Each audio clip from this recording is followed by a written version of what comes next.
Okay, again, welcome to Mass Bay RE's Third Thursday program for October 16th. We're pleased to have our good friend Alan MacMillan Jr. here tonight with his program on the last days of the Boston and Maine's Conway Branch. Alan retired after a 44 career working for 6 different New England railroads, 39 of them as a locomotive engineer. He is a member of the Mass Bay RE Board of Directors and a frequent contributor to Callboy, and a little twist from our usual way of doing things. He's actually sitting here right next to me. So, Alan, if you would please take the engineer seat. Thank you, Dave, and good evening, everyone. My name is Alan MacMillan, as Dave just said, and the program we're about to watch was a collection of photographs taken by a former train dispatcher for the Boston Maine Railroad, Jim McGill. Jim McGill was a very dear friend of mine. He unfortunately died about 20 years ago of cancer, but before he died, he took the pictures on this sentimental journey we're going to go on 2 former Boston Maine Railroad lines, one of which is abandoned and the other one is about to be partially completely abandoned. Okay, we're going to begin our journey tonight at Manchester, New Hampshire. And what you're seeing out the window here is part of Manchester Yard, where you see the Bud car there. That Bud car was number 6212, which the Boston and Maine Railroad used for the last 10, 12 years before it went out of service as their company inspection car. It has a kitchen in the former baggage section here, but we're parked right next to Manchester Tower, and virtually all of the railroad facilities you see in the picture are gone today. We're beginning a journey that will last 190 miles, leaving Manchester, going down the Portsmouth branch to Rockingham Junction, from Rockingham Junction up to Dover, New Hampshire.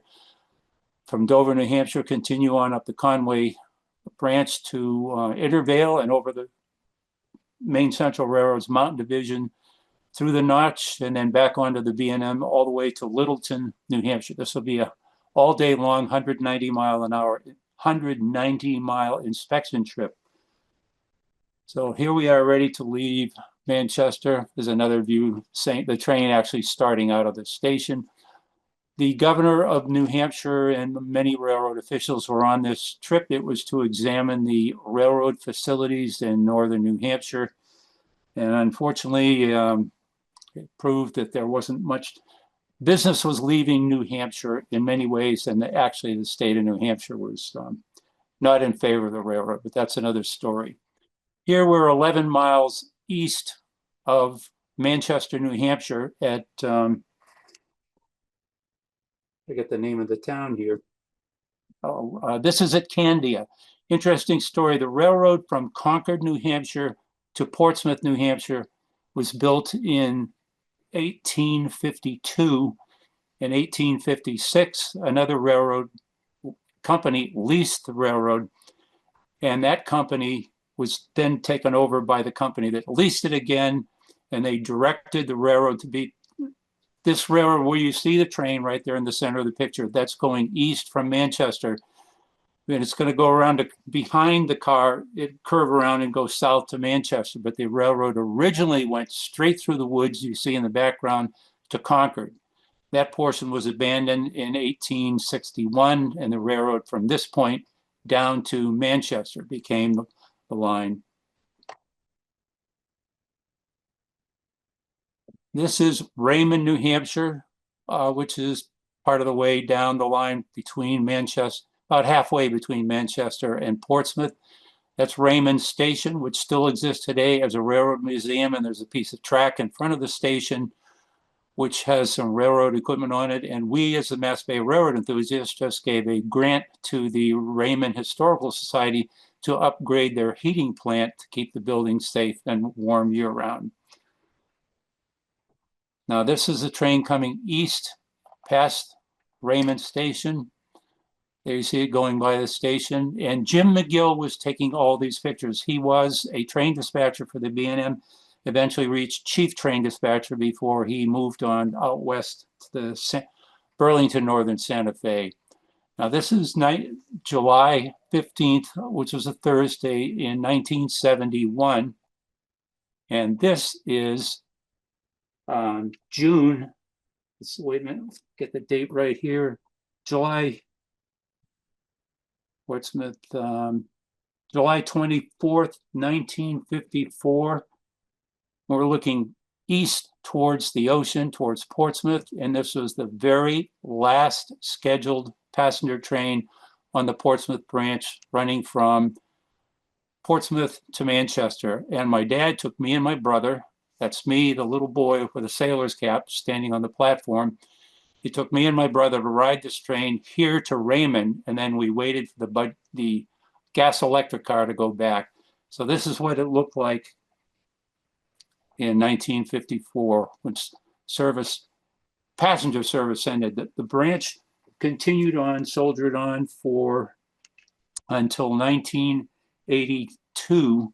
1980. July of 1980 was the last freight train over this branch. The tracks sat intact but unused until 1982, when it was formally abandoned by the Boston and Maine. And then starting in 1983 to 1985, all the rail was removed. And this is now goes under the name of the Portsmouth Rail Trail. Excuse me, the Portsmouth Rail Trail. Now this, get my notes here. This is at Epping, New Hampshire, and this is where the Worcester, Nashua, and Portland crossed the Portsmouth branch on its way from Worcester to Ayer to Portland. All of this is gone. That was a railroad customer in the background that received natural gas by train. That's all gone today. And you see, this is an unprotected crossing, so you see the trainman getting off with a red flag to go stop any traffic. Any crossing on any railroad line that does not have any formal protection of the crossing needs to have a crew member go out and stop traffic. Okay, this is Somersworth, and the next picture should be Rochester. And you notice there was a train order signal there over that grain building that was still an open, at 1971, there was still an open agency at Rochester, which was a busy place on the railroad back then. Next stop, oh, that's leaving Somersworth. You see the Bud car in the center of the picture in the distance. I forget the name of the river there. And this should be Milton, New Hampshire. And you see those are not paying passengers riding a passenger train. Those are all company officials and Public Utilities Commission members from the state of New Hampshire. I'm not sure why they're getting off here, but then again, I didn't take the pictures. And again, this is at Milton. Leaving Milton going north, the next station we should come to would be Mountain View. This is Mountain View Station here, obviously abandoned. And looking at the condition of the track tells you that time was running short for freight business in New Hampshire. This is a Route 16 crossing north of Milton, south of Sanbornville. And notice to the right of the Bud car, that's an old wig-wag signal, which was not common, but not unusual on rural branch lines on the B&M. And this is Sanbornville. This is where the Wolfboro branch swings off, which is also abandoned today, long gone. Now, as you can see, this is Ossipee, and I show this picture here. By the way, the gal on the right was Jimmy McGill's wife, who was accompanying him chasing this train. This is where the active railroad, the trackage ends, but from here north, the state of New Hampshire has okayed the conversion from Ossipee all the way to Conway to lift the rails and convert it into a bike and hiking trail. Now here we are at North Conway, and those of you who've been to North Conway recently, this looks like an abandoned station, which it was. The windows are boarded up. There's no longer any passenger service here. Most of the tracks in the yard have been lifted, and this is the Public Utilities Commission extra coming into North Conway. This is what the station looked like in 1954. This is the Boston train ready to depart. The last scheduled passenger train from here was on January 1st of 1961. Service to North Conway and service to Berlin ended on Berlin, New Hampshire, ended the same day. This became freight only after that. But notice in the background there, 2 Railway Express Agency trucks. There was still enough business here that there was an open agency for Railway Express Agency. And this is at Intervale. You can see this is the Maine Central's Mountain Division, the track in the foreground. And you can see the Bud car in the distance there, just to the left of that string of old wooden cars. But this is the main line of the Maine Central Mountain Division through the notch. And that at this time in history, in 1971, the station was still standing at Intervale. That station is long gone today. This was taken from Route 302 in the notch. That's the train going over, not Frankenstein Trestle, I forget that. Willybrook Trestle. Taken from the car, Jimmy's car he's driving. But it really gives you a feeling of how big the mountains were and how small the railroad was. A normal steam-powered freight train would have 3 engines here, 1 on the front and 2 on the rear, or 2 on the front, 1 on the rear pushing, going up this grade. And this is a little over a 2.2% grade, which means for every 100 feet forward, the train is gaining an elevation of 2.2 feet. Another view of the train crossing the bridge. Obviously a telephoto picture, but beautiful picture. And Conway Scenic runs up through the notch 7 days a week, especially in the fall foliage season. This was taken, Jimmy took this picture while driving the car, going through the top of the notch, and that's the Bud car. It's blurred because he's taken it from a moving car. And here the train is coming into the station, Crawford station at the top of the notch, and off to the left, you see the little notch there. That's Crawford Notch. The Maine Central came up through there. And notice the antique Esso sign over there, which was actually the real gas station sign. Crawford Station was a gas station at this time in history, long gone today, but Crawford Station, as many of you know, still stands, is open in the summer. Another view, and in the background you see a beautiful old hotel which burned down years ago, and Maine Central maintenance of way equipment on the left. There was still a daily freight in each direction in 1971. And this is down at Fabian Station. And this station building still stands. And there are occasionally Amtrak, Conway Scenic Railroad excursion trains or Mass Bay Railroad enthusiast chartered trains that come to this station. Here we are at Whitefield, the famous last place on the last. These were the oldest railroad signals still in service when I was working up there. And I also ran trains up here from White River to Berlin. And the ball signals, and a little shanty there was a register book where trains would register in, but the ball signal rule was when 1 ball was raised, that was permission from the B&M to cross the diamond. The Bud car is coming off of the Mountain Division, headed towards Whitefield, the station, which you can see in the rear.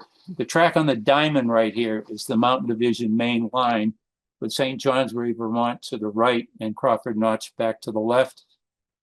And I think those are, yeah, I think that's a new crew getting on right there to pilot the train. 190 miles on the long day of the trip, there was more than 1 crew running this single Bud car. The guy in the yellow shirt with the bag looks like the engineer that's going to take over the train here. They would have had a Maine Central crew on the Mountain Division. Correct. Right. And now they're going back on B&M. That's correct.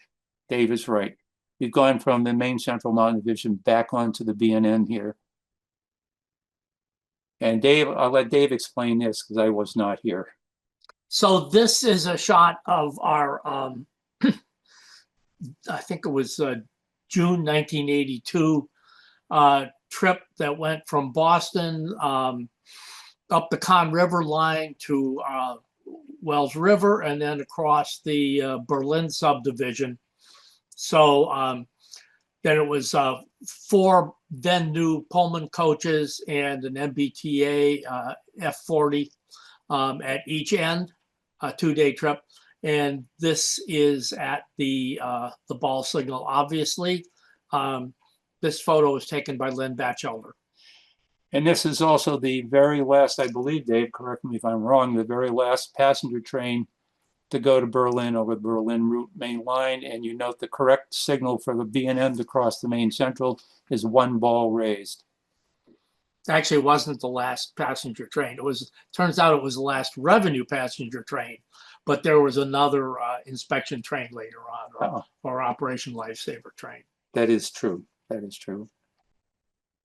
And here we are down, let's see, this is getting close to Whitefield Station. Yeah, those tank cars with the tank cars in the picture, the last picture on the curve. The diamond is behind the Bud car. Whitefield Station is out of sight over my shoulder to the left. And notice there's no crossing protection, so the conductor is out flagging the crossing. And there's Whitefield Station. Railroad looks pretty good shape here. And actually, when I was working up there in the 1970s, late 1970s, the railroad was actually rebuilt with new ties and new ballast from Woodsville, New Hampshire, all the way to Berlin. But it was the death of the paper mills in Berlin that killed the revenue branch. This is at Littleton, New Hampshire. And this is as far as this inspection train went. And somewhere in that picture, and it may be the man who's waving at the camera, was the governor of New Hampshire, who was also riding the strip. The man with his back to us in the brown suit was Bill Fury, who was the general superintendent of the railroad at the time.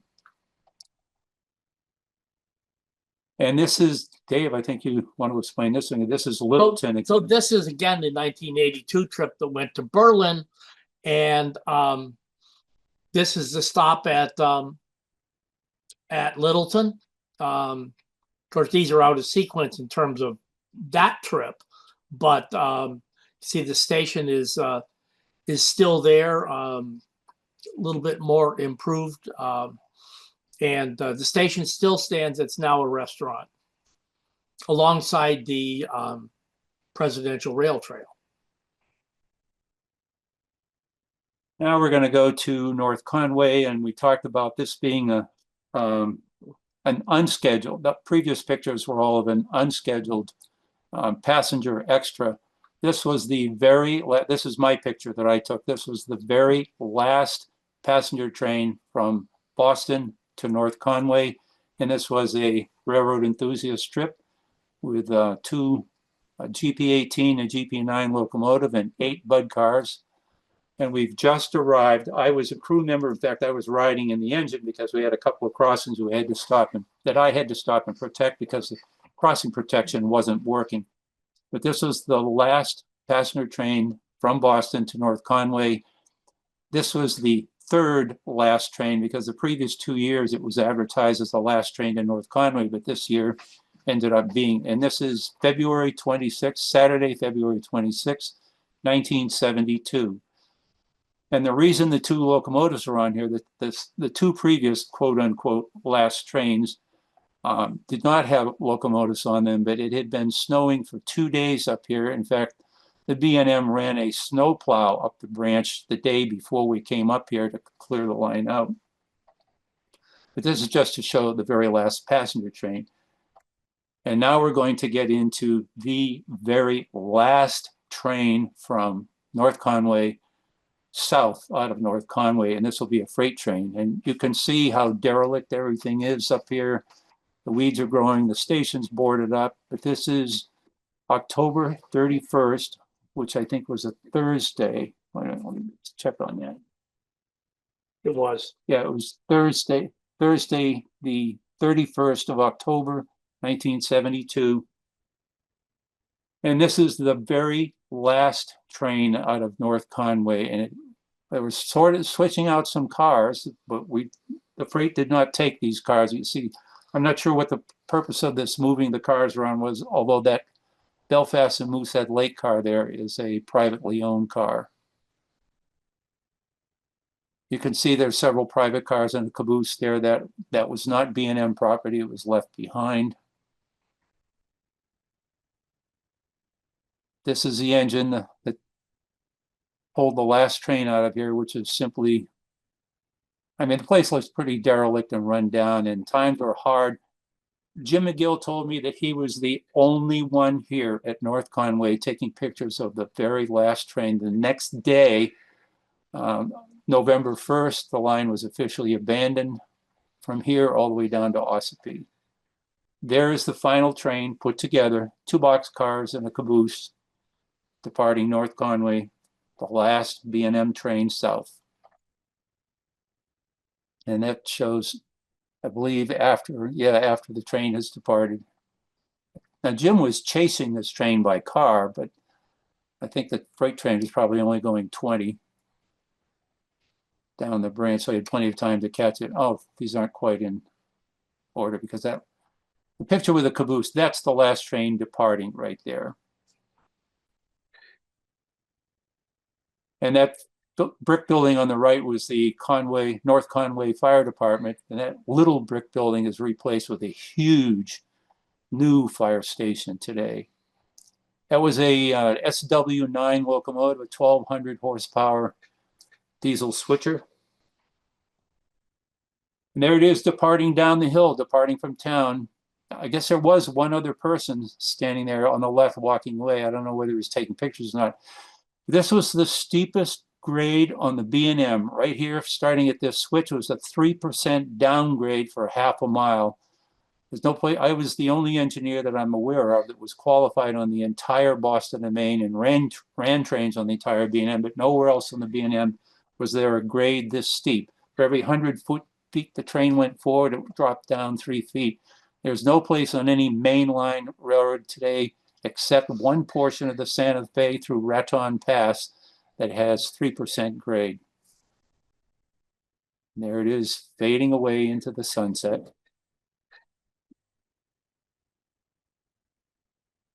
This is one of the cars left behind, Belfast Moosehead Lake. I have no idea what the story is on that, except it was privately owned.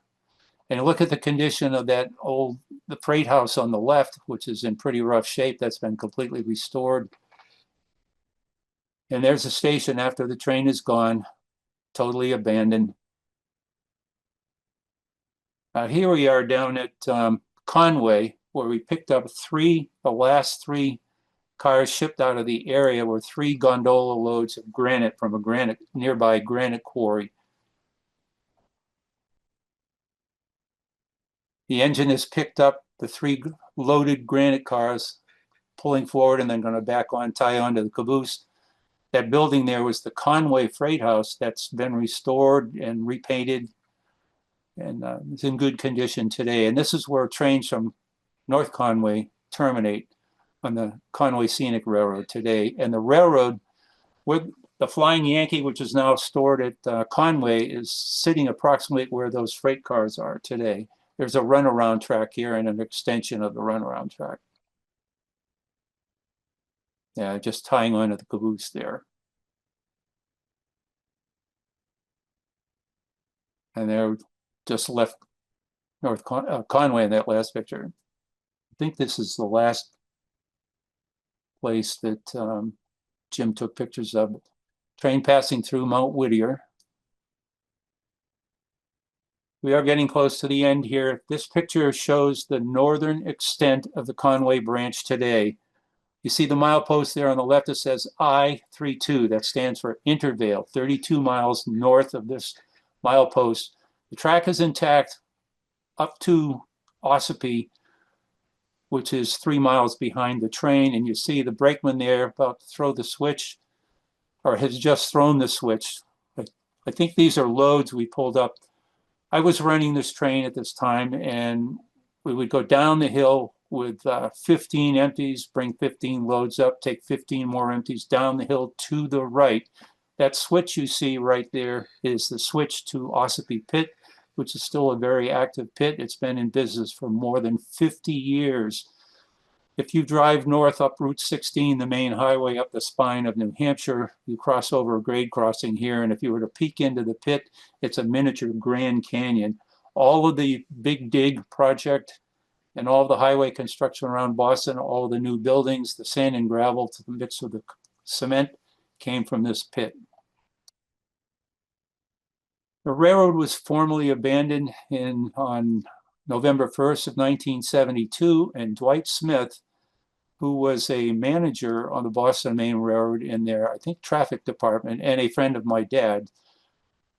Dwight Smith was on a business trip. Actually, before we even get to that little tale, Dwight Smith saw the value in creating a tourist railroad up here and finally convinced the Boston Maine Railroad to sell the track from North Conway to this private organization, which created the Conway Scenic Railroad. And this is their first full year of operation, 1975. Their first train was in August of 1974. And they did have a small 44-ton diesel switcher too, but Dwight Smith, the story that I heard about Dwight Smith, and Dave can correct me if I'm wrong, Dwight Smith was a business manager for the B&M and was in Montreal on a business trip meeting with the Canadian National Railway, and he saw out the window of the office building a string of dead steam locomotives and inquired as to what it would cost to buy one. And he was told $10,000. He wrote out a check, not telling his wife what he was doing until he got back down to North Conway. But he bought that steam engine, and it's still, I don't know if it's in service right now, Dave, but it's not. It's not. So, but this is the steam engine that has been running since Dwight Smith started the railroad in 1974. And the other part of the story of him buying what's now the 7470 is that Dwight came home and said to his wife, said, "Em, I bought a steam engine today," and Em looked at him and said, "Oh, another one of those little brass ones, dear?" and Dwight confirmed that was actually the way it happened. And the other interesting thing to note is that Dwight happened to be in North Conway and saw the potential of all that because he had ridden one of the RRE's last snow train, which we ran the last snow train for 3 years. And Dwight was on one of those. When he stepped off the train, he saw the possibilities, and the rest is history. That station dates back to 1876 when the president of the railroad, whose name I can't remember, his son, was studying in Russia, and he liked the architecture of Russia, and that architecture style is copied from something that was in Russia by the son of the president of the railroad and completed in 1876. And that is, I just want to thank Alan for a fascinating look back in history of the Conway Branch. And at this